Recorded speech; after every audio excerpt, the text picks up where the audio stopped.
찬양 성부 성자 성령 삼위일체 신께 영세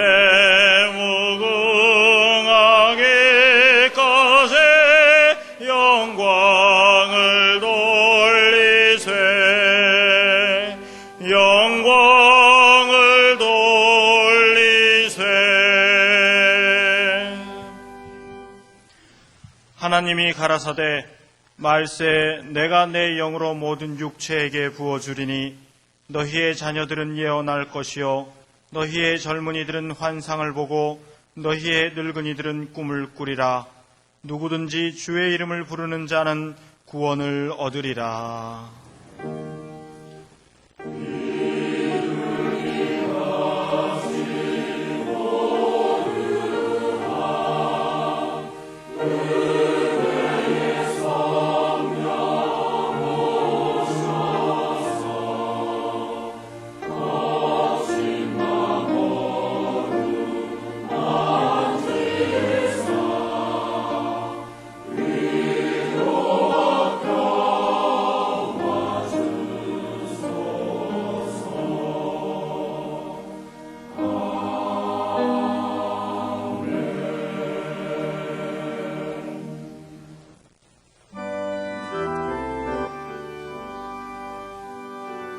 이 시간 하나님께서 우리에게 주시는 구약의 말씀은 요엘 2장 28절에서부터 32절까지입니다.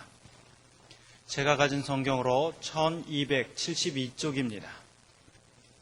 그 후에 내가 내 신을 만민에게 부어주리니 너희 자녀들이 장래일을 말할 것이며 너희 늙은이는 꿈을 꾸며 너희 젊은이는 이상을 볼 것이며 그때 내가 또 내 신으로 남종과 여종에게 부어줄 것이며 내가 이적을 하늘과 땅에 베풀리니 곧 피와 불과 연기 기둥이라. 여호와의 크고 두려운 날이 이르기 전에 해가 어두워지고 달이 핏빛같이 변하려니와 누구든지 여호와의 이름을 부르는 자는 구원을 얻으리니 이는 나 여호와의 말대로 시온산과 예루살렘에서 피할 자가 있을 것이며 남은 자 중에 나 여호와의 부름을 받을 자가 있을 것임이니라. 아멘.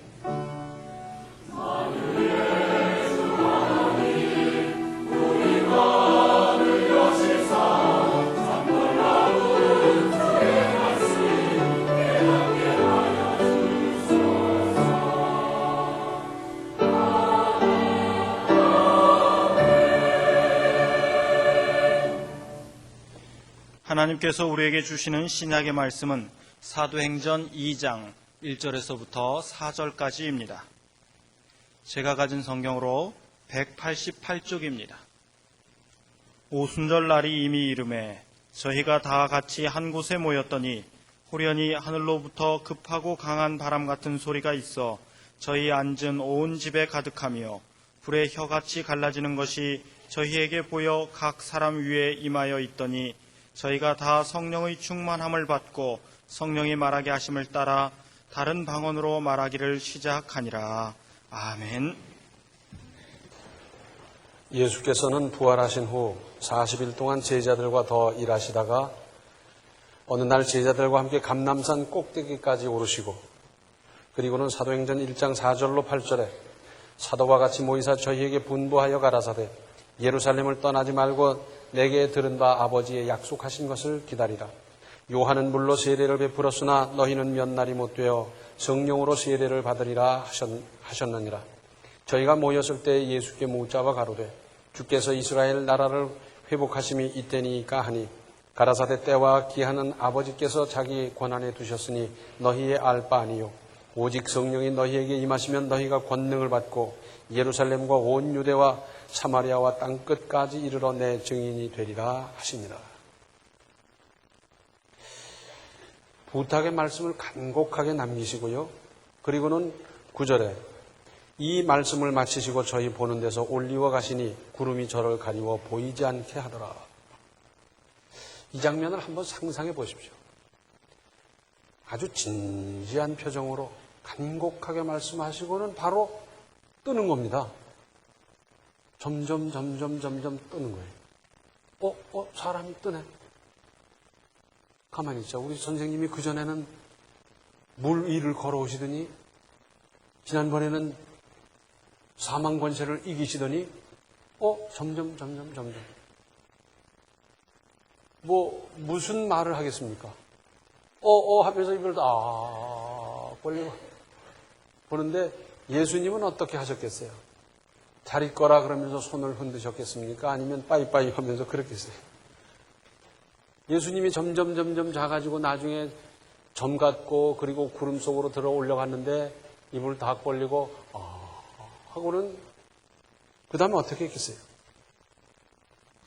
한없이 주님 가신 하늘을 올려다보고 있는데 10절과 11절에 올라가실 때에 제자들이 자세히 하늘을 쳐다보고 있는데 흰옷 입은 두 사람이 저희 곁에 서서 가로되 갈릴리 사람들아 어찌하여 서서 하늘을 쳐다보느냐 너희 가운데서 하늘로 올리우신 이 예수는 하늘로 가심을 본 그대로 오시리라 하였느니라. 그러고 보니 이것이 꿈인지 생신지 얼떨떨해하고 있을 때 아마도 베드로가 무리에게 말하며 인도했을 겁니다. 자, 우리가 여기 이러고 있을 게 아니라 이제는 우리가 흩어지지 말고 내려가서 좀 모여서 다음 어떻게 해야 될지를 좀 생각하며 우리 또 의논해 보자 라든지 그렇게 했을 것 같아요.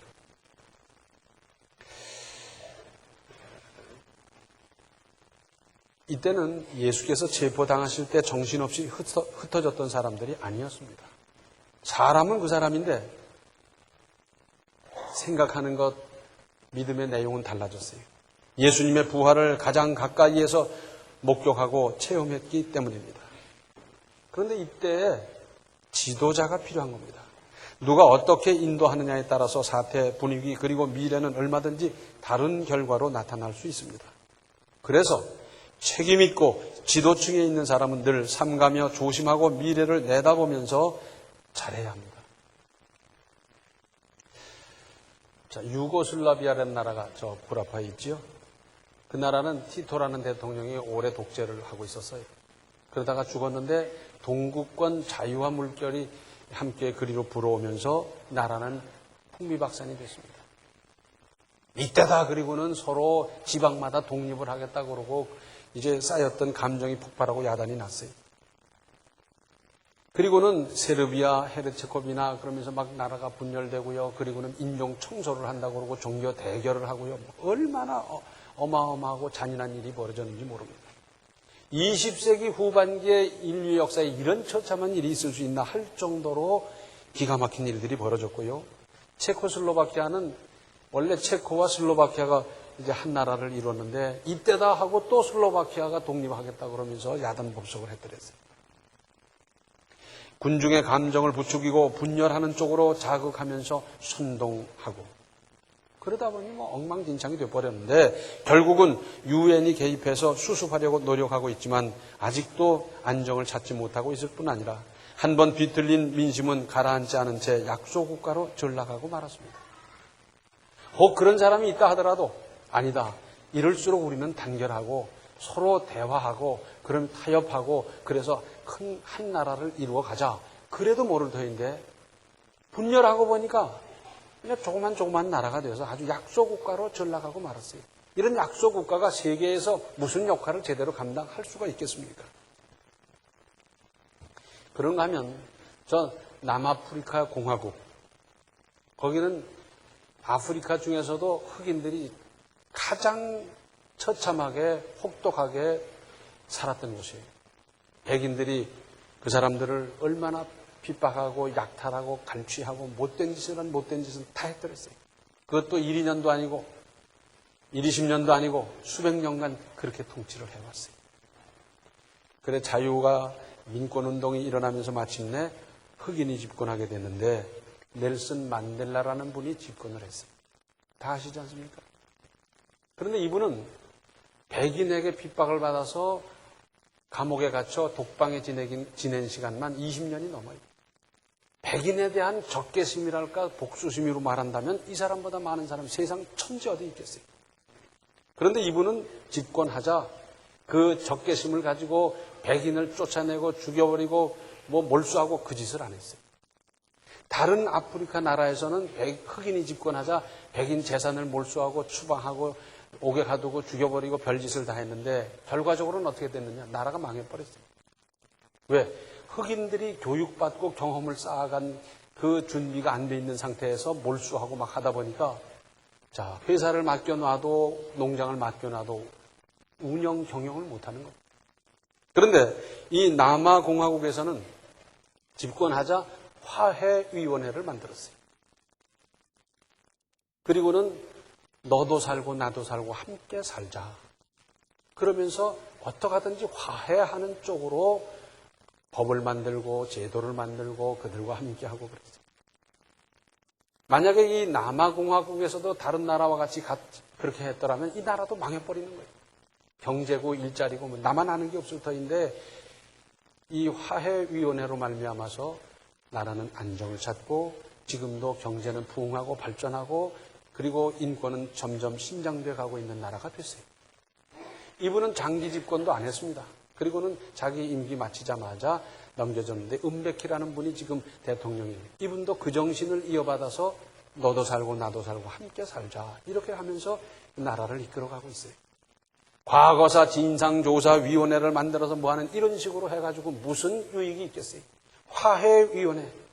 그렇게 끔찍이 핍박받았던 사람이지만은 화해하며 나라를 살려가기 위해서 했던 이분 참 훌륭한 분이에요. 참 20세기의 대단한 분이에요. 베드로를 비롯한 예수님의 제자들은 어쩔 줄 몰라 하는 이분들을 잘 인도했습니다. 사도행전 1장 12절로 14절을 보면 제자들이 감람원이라 하는 산으로부터 예루살렘에 돌아오니 이 산은 예루살렘에서 가까워 안식일에 가기 알맞은 길이라. 들어가 저희 유하는 다락에 올라가니 베드로, 요한, 야고보, 안드레와 빌립, 도마와 바돌로메, 마테와 및 알페오의 아들 야고보, 셀롯인 시몬, 야고보의 아들 유다가 다 거기 있어 여자들과 예수의 모친 마리아와 예수의 아우들로 더불어 마음을 같이하여 전혀 기도에 힘씁니다. 14절 하반절 마음을 같이하여 전혀 기도에 힘씁니다. 요약하면 마음을 같이하여 했는데 이것은 한 마음으로 그런 말입니다. 마음이 모아졌다 그 말이죠. 중구난방이라는 말이 있어요. 여러 사람이 막 떠들어대면 그걸 답변을 할 수가 없어요. 텔레비에서 보시죠. 어떤 사람이 나타났더니 기자들이 뭐 수십 명이 달려들어서 막 질문을 쏟아대는데 무슨 답변을 할 수 있겠어요? 두세 사람이라도 한 마음으로 기도하면 하나님께서 응답하신다는 말씀이 뭡니까? 분열된 마음, 이것은 무능이요 조각난 상태고 분열된 상태로는 쉬운 일도 이룰 수 없는 겁니다. 동상이몽이라 그러잖아요. 한 침대에서 잠을 자도 꿈이 다르고 가치관이 다르고 추구하는 것이 다른 것을 두고 하는 말인데 가정에서도 그래요. 가족 몇 명 안 되는데도 서로 생각이 다르고 전부 다 제 마음대로 하겠다 그러면 이게 어떻게 되겠어요? 이걸 우리말로 뭐라 그래요? 콩가루 집안이에요.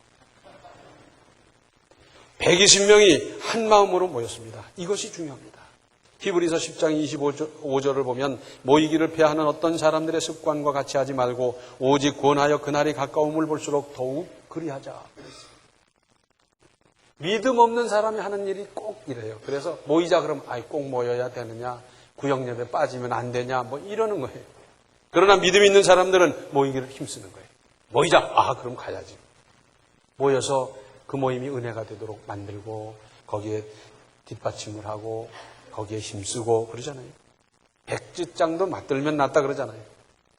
백지장이 뭐가 무겁습니까마는 함께 한다는 것의 가치를, 의미를 말하는 겁니다. 뭉쳐진 마음은 힘이고 능력이 되는 겁니다. 전혀 기도에 힘썼다 그랬는데 이것은 다른 말로 바꾸면 예수님 말씀에 순종했습니다. 자, 약속하신 것을 기다리고 예루살렘을 떠나지 말고 방금 읽은 대로 1장 4절 5절 사도와 같이 모이사 저희에게 분부하여 가라사대 예루살렘을 떠나지 말고 내게 들은 바 아버지의 약속하신 것을 기다리라. 요한은 물로 세례를 베풀었으나 너희는 몇 날이 못 되어 성령으로 세례를 받으리라 하셨느니라. 그런데 만약에 흩어져서 기다렸다면 어떻게 되겠습니까? 그야말로 흐지부지 되고 말았을 겁니다. 장작불을 뗄 때 어떻게 합니까? 얼기설기 이렇게 함께 모아놓으면 불이 얼마나 잘 붙어요. 그 불로 말미암아 떡을 하기도 하고 밥을 짓기도 하고 뭘 하고 다 할 수 있지만 장작개비를 불 붙었다고 따로따로 떼어놓으면 붙는 둥 마는 둥 타는 둥 마는 둥 하다 나중에 꺼져버리고 냄새만 나고 그러지 않습니까? 함께 모인다는 의미, 함께 순종한다는 것, 여기에 가치가 있는 겁니다. 기다리라 그랬어요. 기다리라 그랬으면 기다리는 거죠. 근데 그냥 기다리겠습니까? 자, 예수님은 기다리라 그러셨고 그 다음 어떻게 할 겁니까? 베드로를 비롯한 사도들의 주의 종의 지도를 받는 겁니다. 자, 기다리긴 기다리는데 오전에는 어떻게 하며 오후에는 어떻게 하며 밤엔 뭘 할 거며 그 이튿날, 그 다음날은 뭘 할 거며 이런 건 사도들 그리고 주의 종의 지도를 받으면서 그렇게 하는 거 아니겠어요? 만약에 회의를 했더라면 어떻게 됐겠어요? 우리가 모여서 기도하기는 하는데 이왕이면 예수님 승천한 바로 그 자리에 가서 기도하자. 그리고 투표하자. 가부 물어보자. 그랬더라면 어떻게 됐겠어요? 신앙은 민주주의가 아닙니다. 신주주의예요. 하나님 중심, 하나님이 하시는 대로 하는 거지 무슨 투표해서 신앙생활하는 게 아니에요. 신앙은 주의 종의 지도를 받아가면서 하는 겁니다. 그런데 이분들은 이렇게 믿고 따랐을 뿐만 아니라 사모했습니다. 주신다니까 주겠지 뭘. 오늘 올까 내일 줄까 그렇게 되나 이러고 있겠습니까? 사모했습니다. 성령을 주시겠다고 하는데 그 성령을 받으면 우리는 어떻게 될까? 거기엔 어떤 은혜가 따를까? 어떤 능력이 있을까? 우리가 사모하고 받아서 그 성령으로 말미암아 사는 새로운 삶은 참 찬란할 거다, 은혜로울 거다 기대하면서 사모하는 겁니다. 그러다가 오순절날이 이미 이름에 했습니다. 현재로는 5월 말경이 될 건데 오순절은 6월절 장막절과 더불어 유대 3대 절기 중에 하나였고 6월절 다음으로 중요한 절기였습니다. 이날이 마침 주일 곧 주께서 부활하신 안식 후 첫날이었기 때문에 주님의 부활을 기념하면서 계속 모여 있었을 것입니다. 그래서 오늘 본문 1절 하반절로 4절에 호련히 하늘로부터 급하고 강한 바람 같은 소리가 있어 저희 앉은 온 집에 가득하며 불의 혀같이 갈라지는 것이 저희에게 보여 각 사람 위에 임하여 있더니 저희가 다 성령의 충만함을 받고 성령이 말하게 하심을 따라 다른 방언으로 말하기를 시작하니라. 자, 그 결과는 어떻게 됐겠습니까?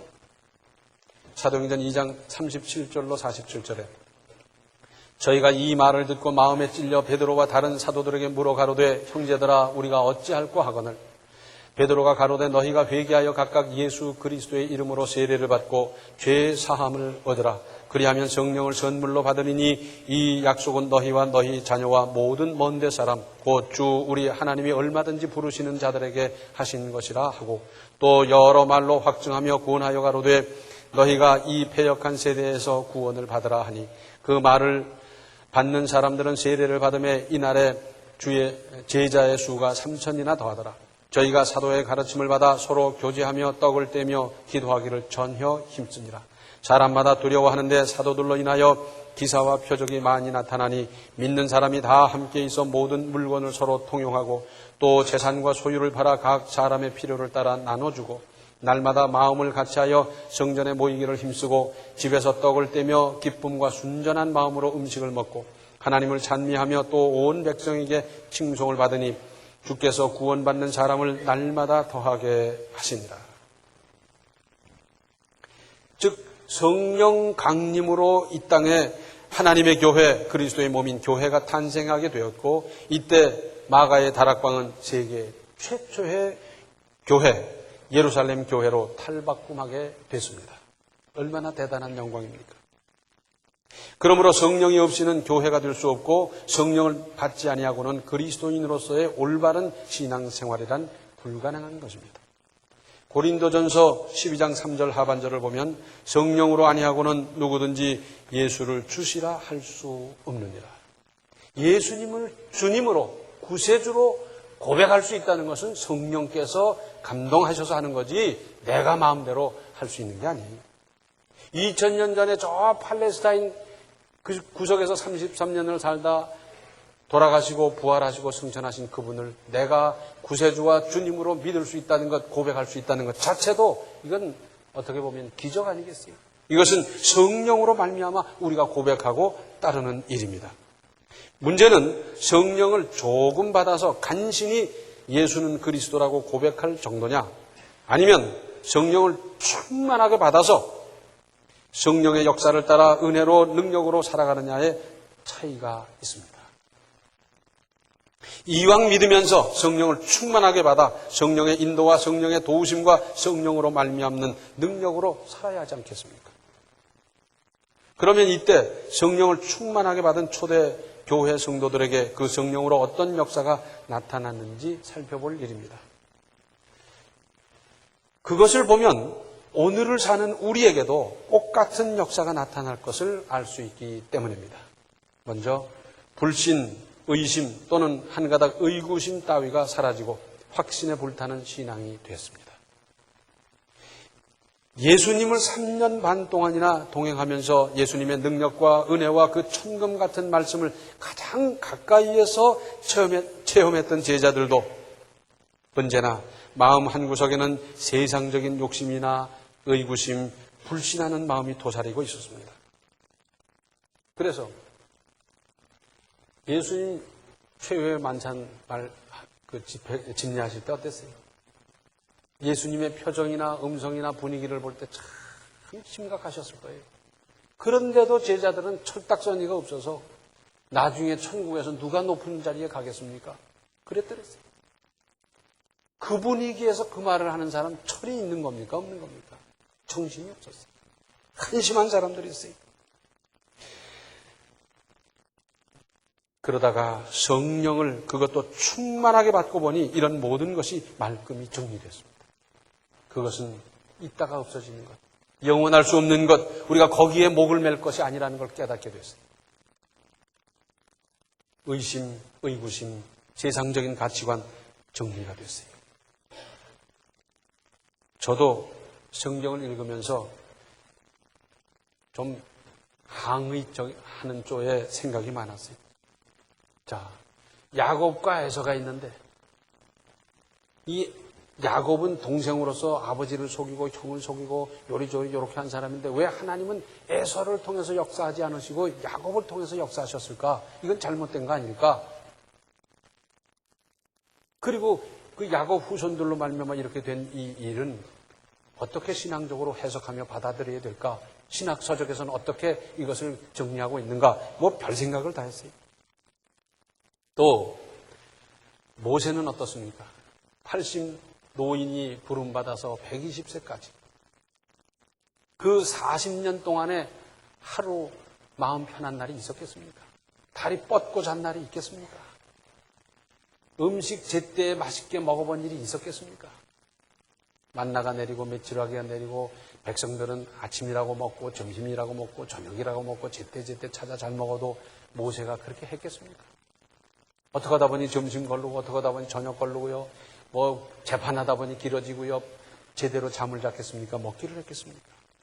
끊임없이 반항하고 대드는 그 사람들을 계속 설득하고 달래고 이끌면서 40년 광야 생활을 했는데 하루는 하나님이 그럽니다. 야, 느보산으로 올라오너라. 예, 올라갔더니 저 가나안 땅이 보이는데 야, 저기는 나무가 무성하고 풀이 무성하고 농사가 잘 되겠고 맞아, 젖과 꿀이 흐르겠다. 그러고 있는데 너는 이제 세상 하직하거라. 예, 그러고 하늘나라 갔어요. 아니 거기까지 그 고생을 했으면 적어도 가나안 땅 한번 밟아나 보고 그리고 묘라도 거기 쓰게 만들고 좀 해주셨어야지. 하나님 이건 잘못된 것 아닙니까? 그런 생각이 들었어요. 그런데 성령을 받고 보니까 모든 사실을 믿을 수 있고 받아들일 수 있고 그리고 그 믿음을 따라 행할 수 있는 이 모든 것이 해결이 됐어요. 성령을 받으십시오. 충만하게 받으십시오. 그리고 은혜의 생활이 시작됐습니다.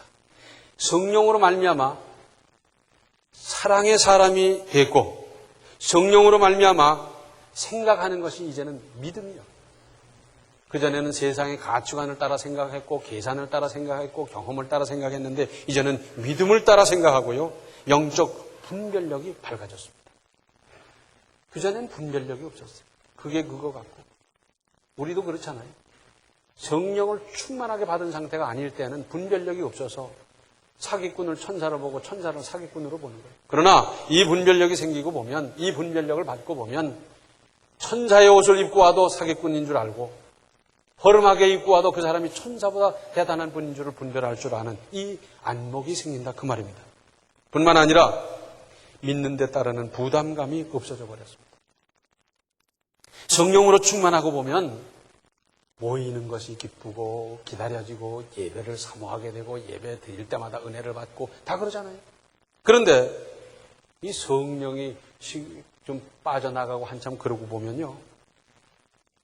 구역 예배 꼭 드려야 되냐? 저녁 예배 비가 오는데 뭘 안 간다고 하나님이 그냥 그럴까? 별 생각이 다 들어요.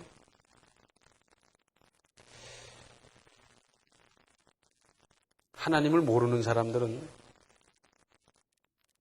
그래서 예수 믿는 거 힘들다 생각해요. 어떤 사람이 그래요. 예수 믿는 사람, 그리스도인들에게 제일 큰 욕이 뭔 줄 아느냐? 황 권사님, 제일 큰 욕이 뭐예요? 안 들어보고 안 해봐서 잘 몰라요? 근데 정답이 그렇더라고요. 성령 받지 말고 믿어라. 무슨 말인지 아시겠어요? 성령 받지 말고 믿어라. 그게 예수 믿는 사람에게 있어서 제일 큰 욕이래요. 성령을 충만하게 받고 보면 믿기도 쉽습니다. 봉사를 해도 기쁘고 땀을 흘려도 즐겁고 그래요. 그러나 성령을 충만하게 받지 않고 보면 모이제니 귀찮고 가제니 싫고 핑계대고 없다 그러고 하나님 안 믿는 사람 전도하다 보면 그래요. 저도 좀 믿고 싶은데요. 그런데요. 가만히 보니까요. 일요일 아침에 가죠. 일요일 저녁에 가죠. 수요일 가죠. 구역 예배라는 것도 있다면서요.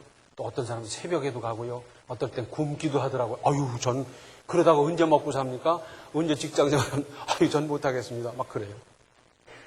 모릅니다. 그들은 모릅니다. 믿고 성령의 은혜를 받아본 이 맛을 그들이 어떻게 알 수 있습니까? 성령을 충만하게 받아보십시오. 얼마나 은혜로운 인생이 되는지. 억지로 믿는 게 아니라 모이기를 힘쓰게 되고 주의를 사모하게 되고 예배를 사모하게 되고 모이면 은혜가 넘치고 서로 자기 할 일을 찾아서 하게 되면서 얼마나 재밌습니까? 얼마나 재밌습니까? 그리고 성령을 충만하게 받고 보니까 사람들은 담대해졌습니다. 예수님의 제자들이 어떤 사람입니까? 예수님 체포당할 당시에 도망가기 바빴고요. 여러분 영화에서 보셨죠? 당시 그 사람들이 입는 옷은 무슨 이렇게 이불옷총 같은 거 이상하게 입고 그죠? 그래서 예수님의 제자들도 체포하려고 달려들다 보니까 홀로동 벗겨져가지고 제자 중에 한 사람은 뻘거벗고 도망갔어요.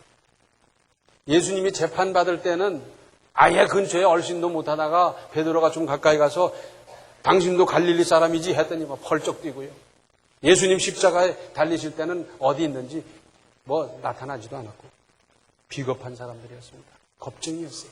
그런데 이 사람들이 성령을 충만하게 받고 보니까 그 다음에는 나가서 예수는 그리스도라고 증거하는 겁니다. 그래서 붙잡아다가 실컷 두들겨 패고는 다시는 예수 소리 하지 말라 하고 놔줬더니 그 길로 바로 성전에 가서 예수는 그리스도라는 거예요. 세상이 감당 못하는 담대한 사람들이 되어버렸어요. 대단한 일 아닙니까? 사람이 180도 변한다는 것은 바로 이런 것을 두고 말하는데 이렇게 되지 않으면 어떤가?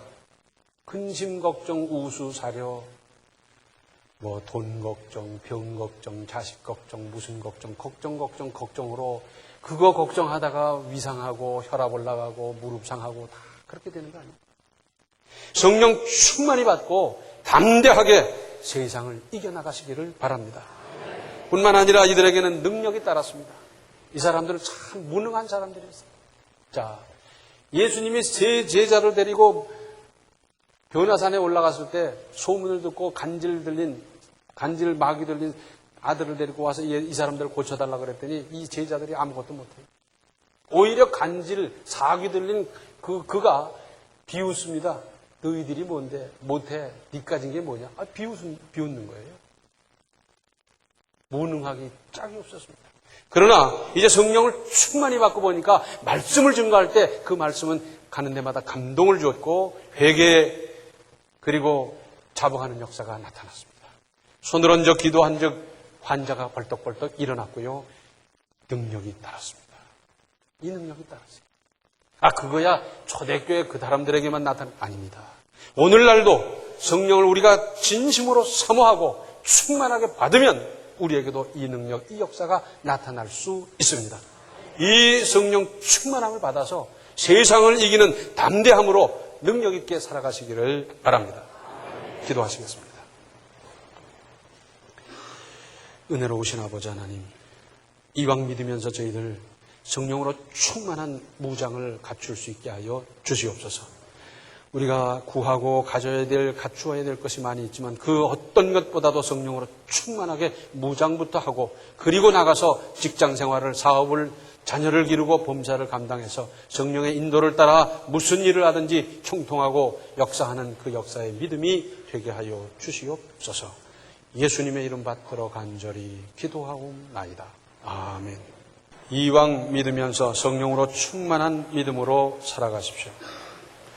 지금은 생명의 주 예수 그리스도의 은혜와 하나님 우리 아버지의 극진하신 사랑과 성령의 감화, 감동, 충만, 교통하심이 성령으로 충만하게 무장해서 세상을 넉넉히 이기며 살기로 작정하는 모든 성도들 머리 위에 이제로부터 영원토록 함께 계시기를 간절히 축원하옵나이다. 아멘.